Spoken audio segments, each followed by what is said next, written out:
Mbola hijanona amin'izay taranja basketball izay antsika itsisy fananany ty moa ny dingana farany amin'izay fidinina ny tompondakan'ny Madagasikara izay amin'ny mahalala lehibe azy dia niavaka ny fitaopan-kafana izany fananana izany izay nitanterahana omaly any tetsy amin'ny kianja ny lapan'ny fanatanjahantena Mahamasina.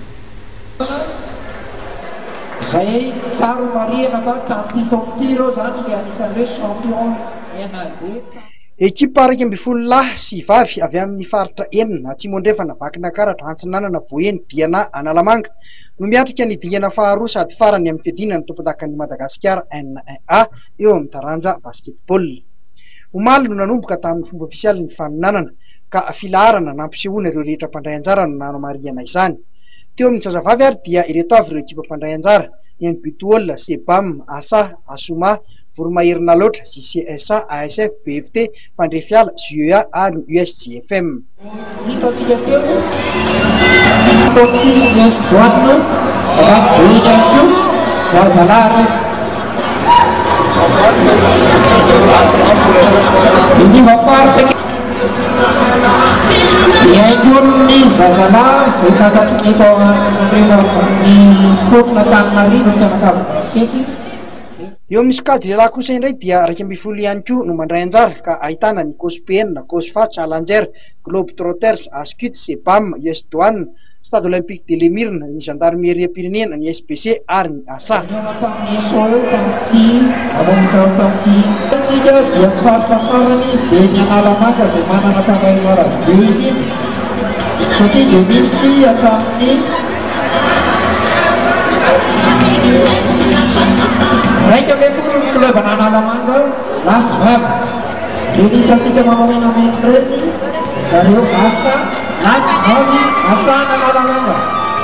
Amin'ny mahalalo lehibe nyity dingana farany amin'ny fidinana tompondakan'ny Madagasikara ity dia nanao ny fianianana ireo mpitsara melony lalao rehetra.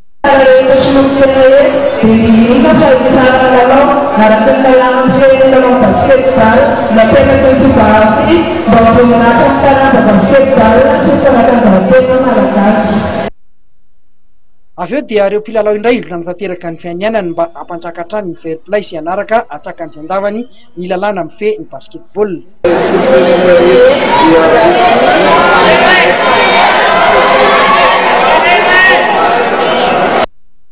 Teo am-pamaranana ny lahateny ny mpanokafana ary dia ny tsiodrano sy nakaherin'ny mpandray anjara rehetra ny talehan'ny fanatanjahantena federaly Rosa Rakotomanga. Tokony fahendren'ny rehetra kosa zareo avy eo amin'ny federasiona mandra-pahatapitra ity fifaninanana ity.